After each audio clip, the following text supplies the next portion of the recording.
What's going on, everybody? We are back. We got episode number 75 of the Club and Sub podcast. It's the season finale of 2021, and it's an okay card. It's not the worst, not the best, but we'll break it down nonetheless. As usual, you got me, John, on Twitter at MMA Fox, Lags at Danny_Lags, and Luke at SWR_betting. And if you like the show, guys, please drop a like and subscribe. We'd really appreciate it. And we're also brought to you guys by betonline.ag for a 50% bonus on your first $1,000 deposit. Use the promo code CLUBSUB. So, yeah, I mean, I'm excited to get into this card. Let's just jump right into it. Lags, what do you think? First fight of the night, Matt Sales, Jourdain Leavitt. What are your thoughts? Don't have any really strong thoughts here, to be honest with you. I think it's like pretty much you have to say Sales or pass here in the spot. I think Leavitt's pretty just overrated in general. Like as a fighter, I don't think he's UFC caliber. It's a pass for me in general, but yeah, lean Sales. Luke, how about you? Yeah, I think the fight's largely pretty binary. We've obviously seen Sales have some struggles on the floor, but it's like it's against Bryce Mitchell and even to some capacities, Kyle Nelson, in my opinion, are two both better wrestler grapplers actually than Leavitt. Well, at least I'd say probably base wrestlers. Definitely Bryce Mitchell is a better grappler, that's for sure. So it's only been a couple times, so there is some general context there with Sales. I'm not necessarily of the opinion that if Leavitt comes out here and shoots takedowns, like he auto gets them. And I just think the skill gap on the feet here is pretty massive. But Sales has gotten his back taken, will give his back. So there's definitely some general disconcerting things there. Outside of the narrative, the homeboy got up to 250 pounds in his time away, coming off a 2-year layoff and an ACL surgery. So there's definitely a lot of bad juju narrative on Mr. Sales. But I guess the best way I can describe it is as I just think the levels on the feet here are much wider than actually like the skill disparity on the ground. So that's why I favor Sales. I just think he has a ton of upside in a W, but it's kind of hard to invest in him at the same time. I kind of like the under better, to be honest, because I think whichever guy gets off on their game is pretty live to finish. Yeah, I think I feel the same way as you two guys, except they're reverse. I mean, yeah, like you said, Luke, fairly binary fight. I mean, if Leavitt is able to get it in his world, he's probably going to win. And if it stays standing, Sales is certainly going to win. I guess I lean the Leavitt side just because obviously you touched on, it is narrative, but when Matt Sales says he blew up to 250 pounds, I mean, I'm 5'7", man. I don't know. I have not worked out at all since the start of COVID. I've been just ordering delivery constantly. And I'm 192 pounds right now. How you get to 250 pounds as a professional athlete kind of blows my mind. I don't even really know like what you have had to have done to do that, because not working out is not going to do it by itself. So it's like, and now he's in a different gym as well. Like I've heard people say he's in Alliance, but everything I've seen him posting is at this Aztec Boxing Center, and I read that's where he is as well. But anyway, Sales in the first place wasn't a great grappler to begin with on bottom. He gives up his back fairly easily. He does have decent first level takedown defense. And so, like, would I be shocked if he keeps it standing and beats up Leavitt on the feet? No, not really, because I don't think Leavitt is the best wrestler. But what I would say is Leavitt knows where his bread's buttered, man. Like, he's not going to sit there at distance and bang with Sales. He's going to go and attempt takedowns, and he's not going to get discouraged if he doesn't get him. And so when I'm looking at it like that, it's like I have one guy who is bad on the mat and another guy who is okay on the mat who's going to do nothing but attempt takedowns. I have to lean that side. But, I mean, if you've been watching this podcast for a while, I think none of us are big fans of the Monkey King, and so I can't really bet it. So passing there, but lean Leavitt. Moving on, Dante Mays taking on Josh Parisian. Luke, you got any thoughts here? Not really. I think the line's probably a tad wide just because it's Dante Mays. I don't think really either guy is UFC caliber, to be honest, but even with what we've seen in Parisian extended, it's just looked so bad and he's just death gassed. I know Mays isn't exactly Lance Armstrong either. He's slowed down in a couple fights too, but I do think he's generally the better athlete. He's pretty difficult to take down. He kind of plays that range game at heavyweight okay, I would say. So yeah, I favor him. I think I put him like minus 150, minus 186 around there. But I mean, I don't know if I can really get to minus 200. It's just kind of a sloppy heavyweight fight at the end of the day.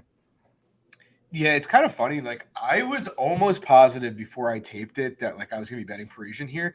I mean, the metrics favor him pretty heavily. You know, he throws a lot more strikes than Mays does. But like within 3 minutes of starting tape on Parisian, I knew I wouldn't be betting him here. Like he's truly like one of the worst fighters in the history of the division. I think, at least in the modern history of the division. You know, look, he throws a lot, and that'll keep him in fights at heavyweight where he survives.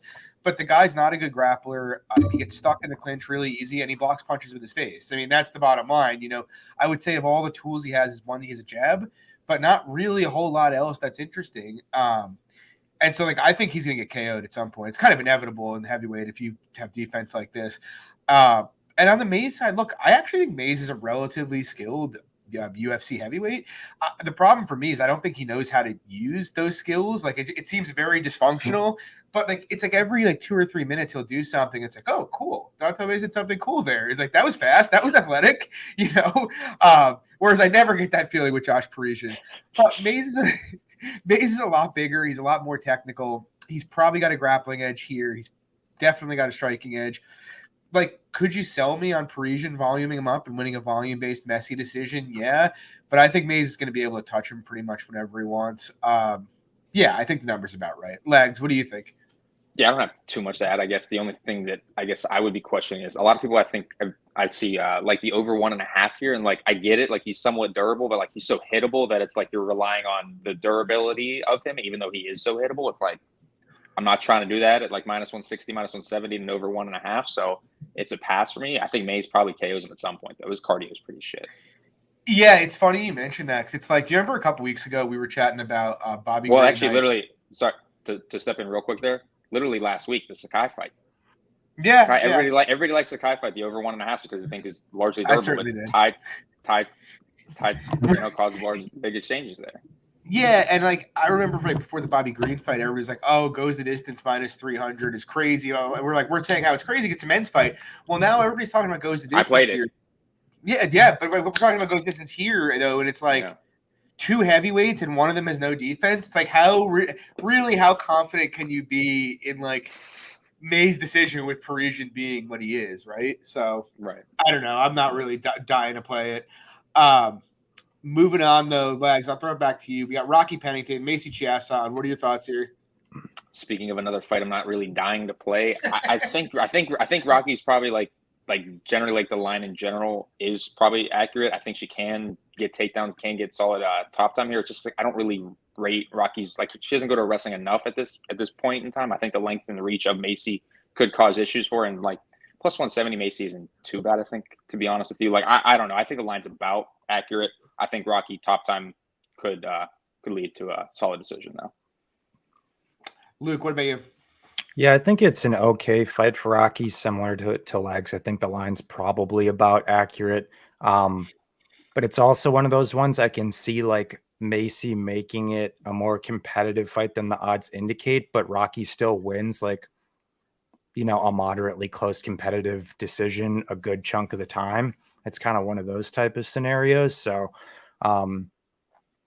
given that Chiasson is longer, I still think it's interesting that even when Pennington fought Aldana, who's a pretty long, high output boxer, held her to, I think, roughly 52 strikes. And in general, Rocky's pretty good in terms of being able to play in all realms. She can go forward. She can play in the mid-range. She can go backwards.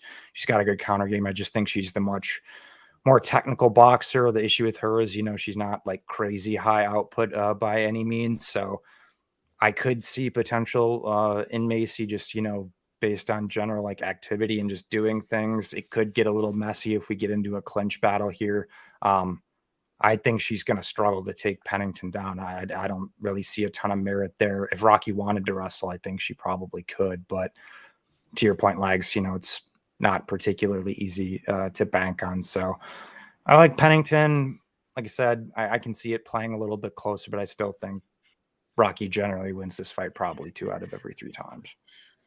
Yeah, I think that's a reasonable take. Like, I don't feel passionately about it. You know, I think when we were chatting privately, you know, we talked about like, you know, Macy's actually pretty good in the clinch, which has probably been in Rocky's recent fights where she's been best in, except in the panty fight where we saw her get outstruck there. So, like, I don't know. I kind of think Rocky's on the downslope of her career a bit, if I'm being completely honest. Like, I think her performances have kind of looked progressively worse. Like, even, her last 2 fights, the Renault fight was very close until Renault kind of gassed out. Now, part of that was Rocky working the body, but even last fight, the Panty fight, she was losing the clinch there early. Like, Rocky Pennington a couple of years ago, I think would have been a big favorite against Panty Kianzad. And now she's fighting a younger girl, and they're fighting at 145, and that younger girl can compete in the clinch. So that's some credence to the Kianzad side. The thing I can't get past, though, is Rocky's just fought so much better competition. And at distance, she may not be as flashy as Macy is striking-wise, but I do think she's the much, much cleaner striker and probably the more defensively sound one. And if she gets on top here, she's going to hold her down. So it's like, yeah, I'm with you guys. I think the line is more or less right here. Not really interested in playing anything, though. Moving on, Luke, going back to you here. We got Charles Jourdain taking on Andre Ewell. What are your thoughts? I think the line's probably wide. I know there's a lot of people on Ewell this week, and I think you can make a solid value-based case for it, but it's just not enough for me. I did a pretty deep dive on this one, and I think I came away with like Jourdain 55-60% around there. My issue with Ewell is that he's just so one-dimensional, and he doesn't kick, he doesn't wrestle, he can be wrestled. He hasn't been a historic, like, crazy big power threat per se. So you're pretty much just relying on him to win volume-based boxing decisions just with punches. And he also is a guy who will pretty consistently accept the back foot. So I think there's poor optics for Andre Ewell. Jourdain, I think he's just more diverse in what he throws. I think his optics might be better, but we've seen him hurt a decent amount too. I just think him having generally more tools, maybe a potentially more consistent work rate, is probably the difference here. But I wouldn't be shocked. I mean, if someone got clipped, I mean, these guys are probably going to bang. I don't really see much wrestling potential from either. So, yeah. Yeah, I did bet Ewell here. It's not like a passionate bet. Like, it's fair. I'm fairly small on him, but it's hard for me when I watch Jourdain to really love what I see in any respect. Like, I'd agree with you, Luke. I do think his striking is a bit more diverse than Ewell's is, but he doesn't put his stuff together very well. He's very dynamic. He's a good finisher, but he tends to let his opponents get off volume without doing anything back. He tends to be a little bit of a defensive liability. I really didn't like how he dealt with Kulabau at range, who I guess would be the closest comp to Ewell, because Kulabau was also a southpaw, and he was kind of landing the 1-2 really without any problem on the back foot. And I do think Ewell plays, the back foot game significantly better than Kulabau does. And just in general, Ewell, when he's fresh, is, in my opinion, a very good striker, even if he is somewhat basic. I think he manages distance well, and he's got a big reach advantage here. The big concern with me for Ewell is really just what his gas tank's going to look like. The guy has slowed down a lot in the past. But also, I think context is required in some of that. Like the Vera fight, Vera puts a pace out there that's tough to keep. The Gutierrez fight, his legs got kicked into the next galaxy. And so, I mean, you could tell that was having an outsized impact down the stretch. Yeah, like I don't think I'd favor Ewell or anything, but I do think he is the more polished striker, to be honest, at least when it comes to boxing. And I kind of trust his volume a bit more, and I trust him to, at least while he has gas, I think win minutes. Though I think I'd give Ewell or Jourdain a better chance at finishing. Lags, what do you think? Yeah, I think that's about right, to be honest. And I think the key thing you mentioned is, Ewell's a better striker, I think, while he's fresh. But the question is really for me, like, well, how much is he going to be fresh here? I don't have a great read, to be honest with you. I think I'm more aligned along the lines of Luke here. Like, I think Jourdain probably like where the line is at now. Maybe it's a tad wide, but I think, Jourdain ekes it out. Yeah, fair. I'm excited. It's one of the better fights on the card, I think. Yeah, Luke, sure. I'll stick with you again because I know you have a bet here. Sijara, Eubanks, and Melissa Gatto. What are your thoughts? Yeah, I like Sijara. I don't understand the steam really at all. It's pretty much been nothing but one-way traffic on Gatto. Like, you definitely have to give the girl her due in her debut against Leonardo. She's clearly made improvements from the Brazilian regionals. Her striking looked much better. She obviously physically looked in very good shape. However, there's still a lot of the same shit that she did back on the Brazilian regionals that still reared its head in that fight as well. I think Leonardo landed at a 48% clip on her. Victoria Leonardo is not a good striker by any means, which needs to be noted. And she obviously kind of gassed on the whole arm thing. But even in some of the grappling transitions, we saw Gatto lose position twice. She was still willing to, play guard. She has an aggressive guard, but how that relates to Eubanks, I mean, Eubanks is one of the best female wrestlers in the UFC, in my opinion. Black belt in jiu-jitsu, obviously her control rate is very, very solid as well. So I don't really see takedowns being much of an issue for Sarge here. And if she is on top, I think she's more than fine. I think she can be positionally responsible. A guard sub from Gatto is pretty low percentage. I guess maybe if you told me that if this was a 15-minute kickboxing match, would I have kind of the conviction I do necessarily? Maybe not, even though I would still favor Eubanks in a 15-minute striking affair moderately over over Gatto. She's just much more proven, much more battle tested. Went out there and went strike for strike with Ketlin Vieira. I think that's important to note. I just think it's kind of a levels fight, and it's a pretty big step up in competition for Melissa Gatto, going from a Victoria Leonardo to a perennial proven top 15 girl who's also actually undefeated at 125 pounds and 6-0 at the weight class, which is important to note. So I think it's just kind of a show me spot for Gatto. I mean, if she can go out there and beat Sijara Eubanks, I'll be very impressed. Yeah, I mean, a levels fight nails it. I wouldn't even say it's a show me spot. I feel like the only thing you want to show me is if Sijara Eubanks loses this fight, like, where is her career going? Like, I honestly am like really fucking perplexed at what's been like. Everybody and their brother were lining up to bet Victoria Leonardo against Melissa Gatto last fight, and now all of those same people are betting Melissa Gatto against Sijara Eubanks. Like, what? I don't really understand like what's happening. Like, I'm looking at Tapology right now. It's like 70% of people are picking Melissa Gatto straight up. Everybody I see is betting Gatto. I don't really. I don't. It'd be nice if the line. It'd be nice if the line inflicted that, and it was 70% Gatto. Like, I don't really understand like what's happening. It isn't. What's funny? I had kind of recalled Gatto looking great against Leonardo, but then on rewatch, I was like, that was a fucking close fight. Like, Leonardo probably won the first round of that fight, even though she ended up breaking her arm in it. And then the second round wasn't a complete dumpster fire either, even though Leonardo had a broken arm during it. Luke, I think you touched on it, but Leonardo landing nearly 50% of her strikes at distance against Gatto is a pretty bad sign.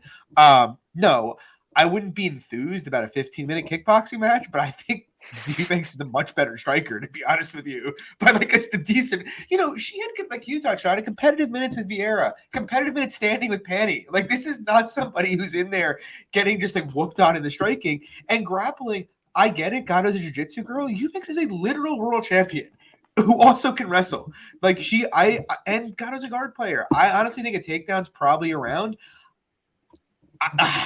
I was going to bet this at minus 225. That's all I'll say. I think Eubanks should be at least minus 300 here. I think she's more skilled everywhere this fight goes. The only thing anybody can really say to justify Gatto play is, Sarge has one round to gas. But like, let's look. She beat Ketlin Vieira in round 3. Right. I mean, she beat Aspen Ladd in round 3. She won round 3 against Julia Avila. She's won multiple round 3s throughout her career. So it's like more than 60% actually. Right. And it's like, I know most people, and by the way, against all better fighters than Melissa Gatto, literally every single one of them, and so it's like, I don't know, man. I don't really know what the angle on Gatto is. Not to mention at 125, she's 3-0 and hasn't lost a round. So in the UFC. So yeah, I like Sarge a lot here. I think this is nuts. Lags, what are your thoughts? Yep, echo all you guys' sentiments completely. Better striker here. If it's even obviously I don't want it staying on the feet for a little bit, but even if it does end up on the feet for a little bit, I think she hits much harder. Obviously, slight output concern, but I mean the wrestling and the grappling holes here are just absolutely massive. I think Sarge dumpsters her. I don't really know if she's going to be able to finish her, to be honest with you. I think she could, but I just like Sarge in general. Sarge money line's fine enough for me. Yeah, I mean, I feel like minus 150 is a gift. Moving on. It's still coming in the other way. What did you say? I said it's still coming in, so we'll see where it closes. Yeah, I mean, hopefully it keeps going. I'd love that. Moving on, we got Justin Tafa, Harry Hunsucker. Lags, what are your thoughts here? Got a small play on the under 1.5 minus 165. I think this is just a sloppy heavyweight fight that ends in the first round. I think Tafa hits much harder. Obviously, I think Henry does hit pretty hard as well, but the guy's got half a round of gas, super hittable. I mean, he defends strikes at 41%, Tafa at 49%. I think somebody's going to sleep early. Yeah, hard to see it another way, right? Luke, what are your thoughts? Similar? Yeah, no real hot take here. I think Tafa probably knocks him out in the first round as well. Obviously, the guy's had like I think 11 pro fights. He's never been out of the first round. Yeah. I don't think you have to overcomplicate things. The dude's even in his extended first round fights, he's huffing and puffing in the later portions. And I don't really rate Tafa overall very much. He's had a bit of a tough run in the UFC, but he's still had competitive minutes. With Carlos Felipe, who's obviously a decent heavyweight striker, where this guy just comes forward and wings big bombs and then pretty much has no defense. Obviously Tafa's proven largely pretty durable outside of just him being a dummy and running into that counter hook against a cat. Luke, you with us? Did we lose him? Against the Castro. Yeah, just an FYI, everybody, Luke is undergoing technical difficulties. There are tornadoes happening in Wisconsin at the moment, so pray for Luke. He should be back. We will see, provided his connection stays okay. Yeah, I mean, I guess I could understand why someone would want to take, the stab at this. Oh, we got Luke back? Maybe? Nope. I guess I can understand. We'll give him a fight, then pull him back in, maybe. Yeah. I guess I understand why someone could take the stab at Hunsucker here. Just because, look, should Justin Tafa be minus 300 against anybody in the heavyweight division? I'm not really sure. Like, I do get some, like, Jorgen De Castro, Jarvis Danho vibes where it's just like, it's a heavyweight fight. Someone could die. And he looks in decent shape, too. He does, and to his credit, he will go for it. That is, you don't have to worry about Hunsucker sitting back and like this being a test.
All right, can you hear me now? Now are we good? We all good? No, you still can't hear me. Luke, can you hear me? I'm back. Can you hear me? Yeah. Okay. Can the chat hear me? Is the mic working now? Somebody. Okay. Thank you. Sorry about that. I'm not sure why my mic stopped working. But anyway, yeah, I like Barcelos a good bit here. I think he's just better everywhere. Henry's not like, honestly, Henry is a somewhat fun fighter who it would have been cool to see get into a low level fight that was going to be some kind of a brawl, but that's not it here. I mean, in terms of the boxing, Barcelos is just a much better boxer. He's much better, much more defensively responsible, much faster hands, much more power. Maybe you could convince me of Henry giving him some issues if he played an outside kick-based game. But I don't know. I don't know that he's reliable to do that. On top of which, grappling wise, if Barcelos decides to go for it, and I wish he would, but unfortunately he doesn't very often. But if he decides to go for it, I think he can just grapple him into the ground like fairly easily. Henry doesn't really, he'll try to scramble, but I don't think he's going to show Barcelos much that enables him to get up. He's very easy to take down. And, they're both, Barcelos has good cardio. Henry's pretty gassy. So, yeah, I don't really, I think the line actually could be a good bit wider, to be honest. I haven't gone huge on Barcelos, but I did take a 2-unit poke on him. Lags, do you have any thoughts here? Yeah, sorry about that. I was getting some static with the headphones. So I think I was just disconnecting, so getting in and out and trying to work those out. But I don't really have any strong takes. I guess to your point, I think this line probably could be a bit wider. I don't really think Henry's anything too special. Like you said, I think he'd be a good fun fight to bring into the UFC, like the opening night, first fight of the card type of thing. But I think this is your classic levels fight. Yeah, I completely agree, to be honest. Moving on, I'll start with you. We got Gerald Meerschaert taking on Dustin Stoltzfus. What are your thoughts here? I'm baffled, to be honest, that the over 2.5 is getting money and the under 2.5 is now at -140, which I think is crazy considering that almost every single one of GM3's fights that he's won has gone inside the distance, and almost every single one of his losses has been inside the distance. He's a killer be killed fighter. I like the under 2.5 bigly here. I think that he should be able to grapple Stoltzfus, and I think he should be able to find a sub pretty easily, to be honest with you. His grappling's pretty atrocious.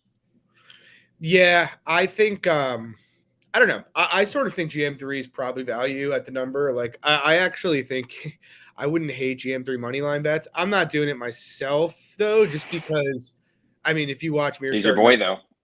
He is my boy, but if you watch him enough over the years, he is the kind of guy who could compete with somebody in the top 5 and put them in danger. And he's also the kind of guy who's flaky enough that he can give somebody who's not UFC level a competitive fight. And so that's always a concern. But honestly, Stoltzfus isn't much of a striker. GM3, as you saw in his last fight, Smakban Muradov, actually is a decent striker, even if he is a bit defensively suspect. I think he's the better striker by a good bit. I think he's the better grappler by a good bit. My only concern with the grappling is just his tendency to find himself in bad spots before sweeping guys out of mount. Hopefully that doesn't happen here, but I think the under's good. I also lean GM3. I don't think I'd play it at -220, but if it gets inside -200, I might. Moving on. We got Darren Elkins, Cub Swanson. Lags, any thoughts here? I think it's a fun fight, like touched on before. It's one of the more fan pleasing, I guess, kind of fights. But I think that roughly the line's probably about accurate. I think the grappling situations could cause some issues. I wouldn't want to be laying -200 on Cub just because I think the dynamic of the fight's pretty sweaty. But I think you should be able to stuff the takedowns. I wouldn't be surprised if Cub gets a late KO here. Not too strong on the money line, though. I think Cubs kind of, like you touched on in the Rocky fights, I think Cubs' performances really are drastically, slowing down a bit. So, it's a pass. Yeah, I agree with you. 4 years ago, Cub at -200 against Elkins would be a gift.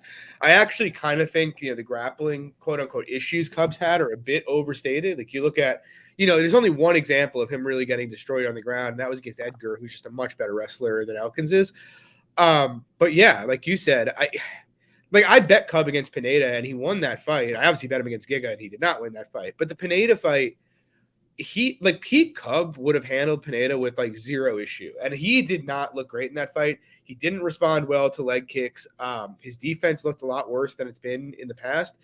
I think he's just physically a lot slower than he used to be, which makes sense. He's not a young fighter. And yeah, do I think Elkins can just take him down and hold him down? No. But I do think Elkins kind of dragging him into an ugly brawl where he lands 3 or 4 takedowns and they make the difference in the fight is a live outcome. I don't think it's super, super live, which is why I'm not betting it. But yeah, I wouldn't really want to be laying it on Cub at this point in his career. So it's a pass for me as well. Moving on, we got Carlos Diego Ferreira taking on Mateusz Gamrot. I'm on Ferreira here, to be honest. And I get it. I get why people like Gamrot. I think he is a very, very talented fighter. I'm not saying he's not. But I do think this line's a bridge too far. The bottom line, look at Gamrot lost to Guram Kutsaladze in a close fight that you could have given him, to be honest with you. Beats Jeremy Stevens, who's a 145er, if we're being honest, who couldn't wrestle very well in the first place. And then he beat Scott Holtzman, who – look, I've always been a Holtzman guy, but the bottom line is Holtzman seems like he's 36 and looks pretty washed. He got destroyed by Benny, and then 4 months later goes and fights Gamrot and gets destroyed there as well. And I'm not saying it's not impressive. I don't think some bum could come in and beat Scott Holtzman, like that. But I do think, there's a huge jump from Scott Holtzman to Diego Ferreira. I mean, you look at Ferreira's last 2 fights, I know people want to say he's got bad cardio, but the Gregor fight was one of the highest paces I've ever seen in a fight. The fight before that, the Benny fight, was also a grueling fight that went to split decision, even though he got taken down 7 times in that fight. Prior to that, he'd been known as a cardio guy. He broke Meerschaert Taisimov. He broke Rahusam Khabilov. The fact that Khabilov and Gregor couldn't hold Ferreira down makes me very, very skeptical, I should say, that Gamrot can hold him down. Gamrot is a good wrestler, but he's not a control wrestler. He hasn't controlled anyone in the UFC on bottom other than Stevens, who he caught with a Kimura. I don't think there's really much chance of him holding Ferreira down. And I think if he goes to the mat, he's at risk of putting himself in some really, really bad situations. And, so I'm not even sure he's going to try to wrestle. And on the feet, it's an interesting fight. I think Ferreira's got the much more reliable output. Like, this is a guy who attempted over 300 strikes in 102-degree heat against Meerschaert Taisimov. Ferreira probably hits a bit harder than Gamrot does as well. I look at it, it's like I trust Ferreira's pedigree more. I trust his output a bit more in the feet, and I trust he's not going to get out-grappled here. I'm not saying Gamrot can't win this fight. Obviously, he can. He's lined a favorite for a reason. But I do think Ferreira should be a slight favorite here. I don't think him being an underdog makes much sense at all. Lags, what do you think?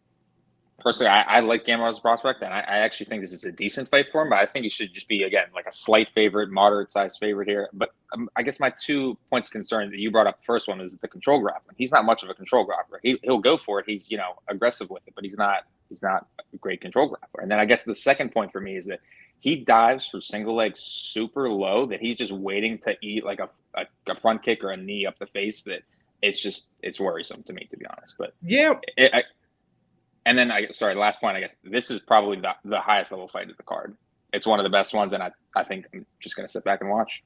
Yeah, it's an awesome fight, but I think, you mentioned the single leg thing. The other thing that could happen, too, if you don't get it, is you end up getting your back taken, against someone like Ferreira, who's world-class, that is not, something you really want to be fucking around with. So, yeah, it's an interesting fight. It is probably the best fight on the card, if we're being honest. Though the one we have next is not bad. Yeah. What was that? I was saying, yeah, 100%. Raphael Assuncao, Ricky Simone. Do you have any thoughts here? Not entirely, to be honest with you. I think Simone's pace and just pressure and grappling is just going to probably be enough. But again, kind of similar to what we touched on the last fight, like Assuncao's not exactly a guy who's getting controlled a ton. So I think the first round could get a little sweaty for Ricky, but I think that the pace and the pressure is eventually going to get to Assuncao, and just, he's 39 years old. The guy's not looking any younger. Yeah, I guess I agree.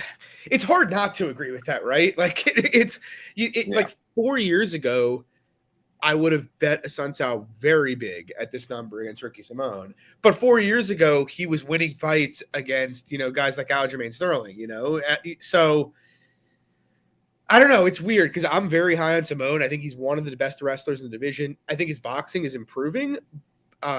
He still could use some work on his defense, but ultimately I think he has the kind of game that'll take him very far, just an elite minute-winning style.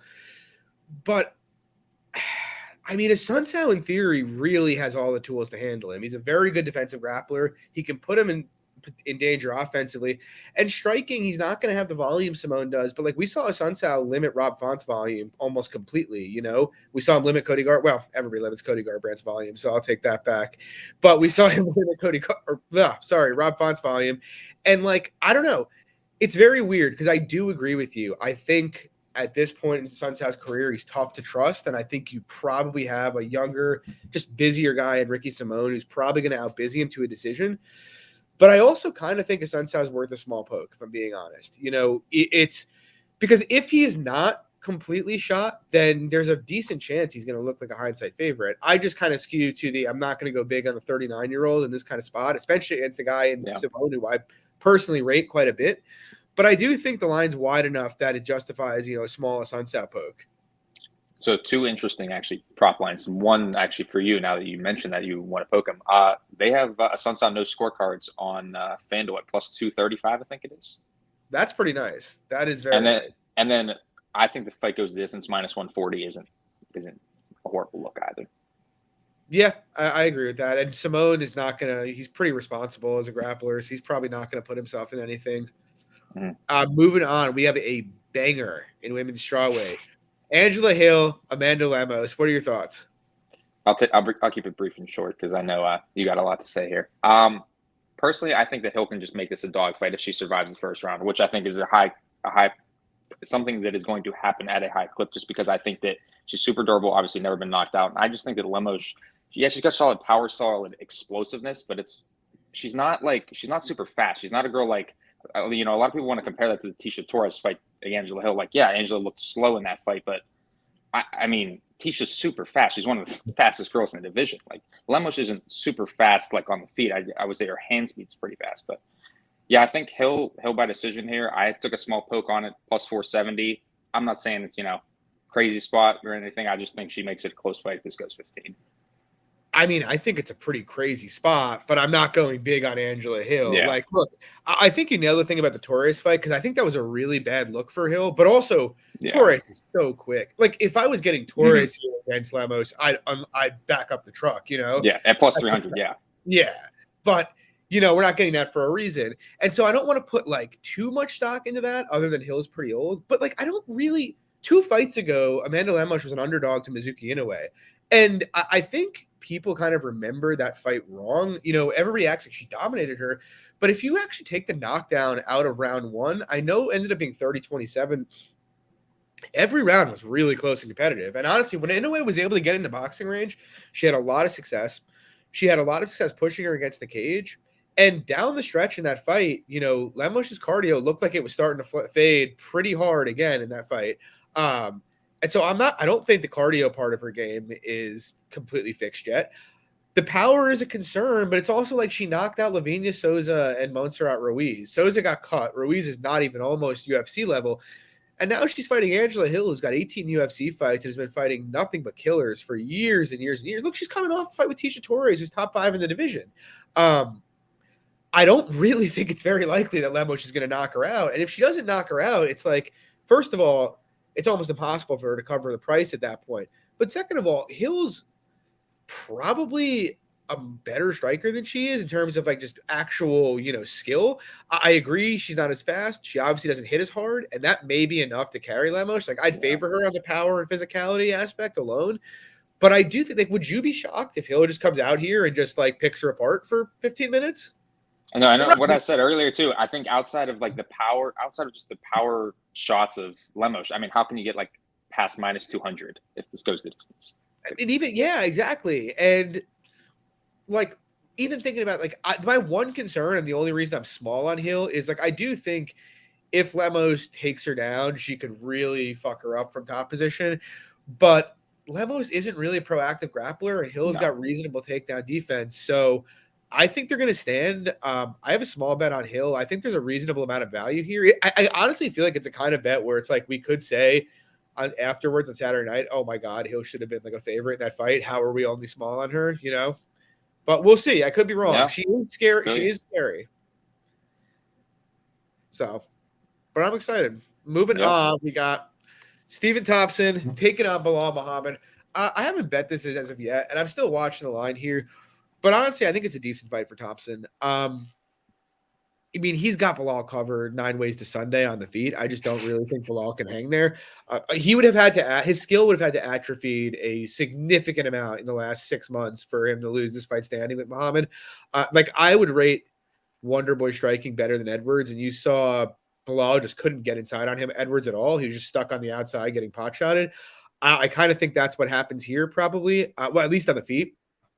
The one credence for Muhammad is he can wrestle a bit. I don't think he's a great wrestler by any means, but he will attempt to wrestle, and we have seen Thompson get held down before. But I will say, like, I bet Gilbert Burns. Gilbert Burns first of all, he's a much better athlete than he's a much better athlete than Belal Muhammad. He's a much better wrestler than Belal Muhammad, and his top game is several tiers above Muhammad's.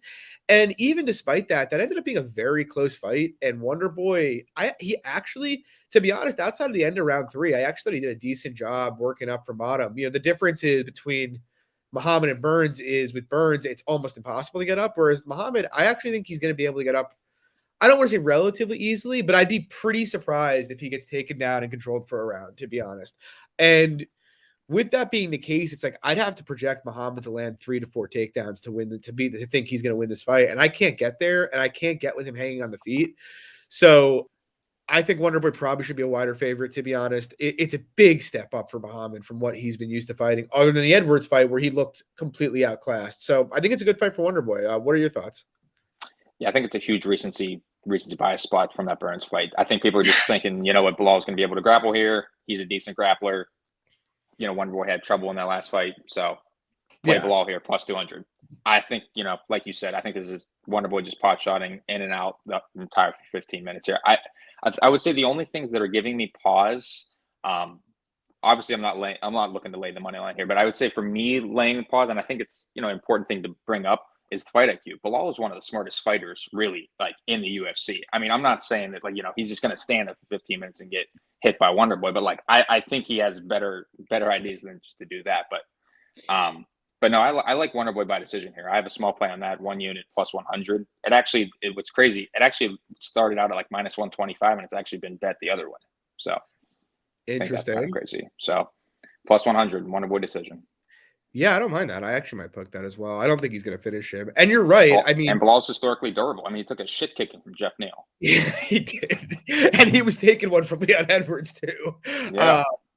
I'll tell you, honestly, like, that's probably his IQ is probably the only reason he is where he is rank wise. Like, he is not physically, you know, to hang. He's not a huge athlete, and that's I think a big thing in this matchup too. Burns is like 5 times the athlete Belal is. Yeah, for sure. Yeah, I mean, Burns is almost outside of his wrestling and grappling.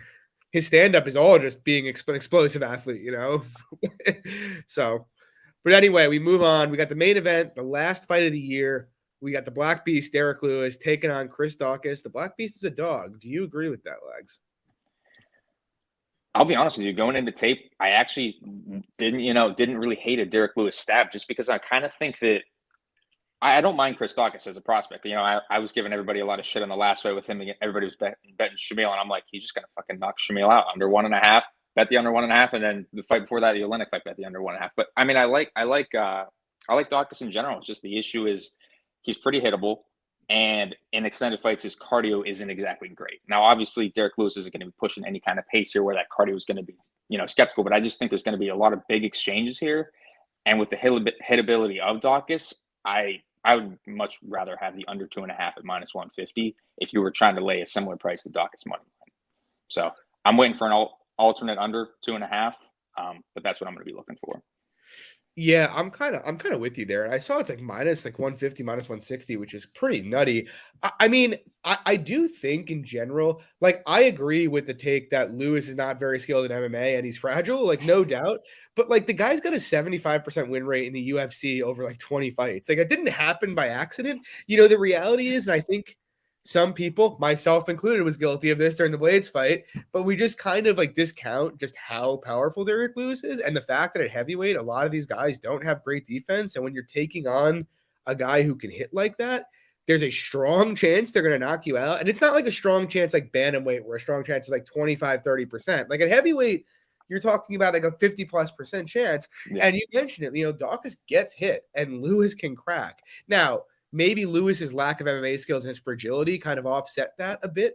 But I do think, you know, when looking at it, if Daukaus doesn't put Lewis out and they have big exchanges, I kind of think Lewis is going to put him out, to be completely honest with you, right? I mean, he's got a 3% knockdown rate. Like, that's, if you just projected Lewis to land 40 strikes, you'd almost have to project him to get a KO. Literally, like, that's what we're talking about here.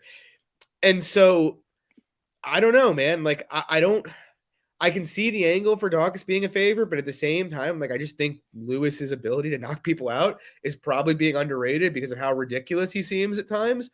But yeah, so you know what's crazy too, to interject, sorry, real quick. I think what's crazy is after the Blades fight and after all of these crazy knockouts, I mean, we look at it right now, Lewis by knockout is plus 180. I mean, is it really? Yeah. What? That's actually pretty interesting. that line I would say is pretty interesting. Like, if you're liking Lewis, you just play that straight. Yeah, because he's not winning a decision here. No. And he's probably not. Although I'll bet it, and then he'll freaking club sub him. Yeah, that's the. But I do. I don't want to say like I like Lewis enough to necessarily play him, but plus 180 is not bad. I kind of like I said to you earlier today. I was like, I kind of think Lewis is probably value, but I mean, if we get an under 2.5 that's playable at -150, I just like. I guess there could be a scenario where Daukaus just stares at him, but Daukaus has never been into a round 3 in his career, amateur or pro. You know, I think the first round could start out a little slow though, just because of the fear of the power. He's not like Daukaus' style. He's not a point fighter. He's a guy who goes in the pocket and throws combinations. I'd be pretty surprised if he, Lewis's power may slow the pace somewhat, but I'd be pretty surprised if Daukaus just completely suddenly tries to turn into an outside point fighter. That would be surprising, just given what his tool set is. Like, he's not a guy who's going to just leg kick Lewis, over and over again. So, and if he's going to go in there and exchange, I mean, Lewis is fragile and he does hit very hard. So I like that under 2.5 a lot. I'd be a little surprised if it starts round 3, to be honest. Which is crazy too, because I was telling you guys earlier in the week, the fight doesn't start round 4 prop opened like -158, which was insane, and then got smoked to -185, which then I was like, all right, I'm probably going to play that. Then that gets smoked to -240, and I'm like, oh, all right, well, I'm just going to hold off hope for an. I still don't even know if that's a bad number, to be honest with you. I honestly, I mean, yeah. I think it's a good parlay piece personally, but yeah. What is doesn't go? Because doesn't go is -600. Okay. So. My God. Doesn't go is -600 and won't start round 4 is -245. -240. Yep. That makes fucking no sense. Yeah, FanDuel, I noticed a lot. The fight doesn't goes, like, they really fuck those up bad. Like, I was looking at the Costa one last week. I think the fight goes was like +180, and then the fight doesn't go was like -380. I was like, what the fuck is going on here? Dude, I mean, that's kind of crazy. That doesn't start round 4. Okay. Yeah. I probably won't. I'll probably just try to get the alternate under like you did, but yeah, I mean, I do think it's probably like 85% to finish this fight. I don't even know what a 5-round decision in a Derrick Lewis fight looks like, to be completely especially honest. with Daukaus, which you just talked about. Like, he's not a point fighter. Like, if he would be, it would literally be Johnny Walker-esque to just go out there and just point. Agreed. Point. But yeah, guys, so that's gonna wrap it up for the year. We will see you back first card of next year, Wednesday night at 10 p.m. Eastern. Good luck on your bets this weekend. If you like the show, please drop a like and subscribe. We're going to bring out a lot of new content for you next year. And as usual, we got me, John, at MMA Fox, and Lags at Danny_Lags. Take it easy, guys, and have a happy holidays.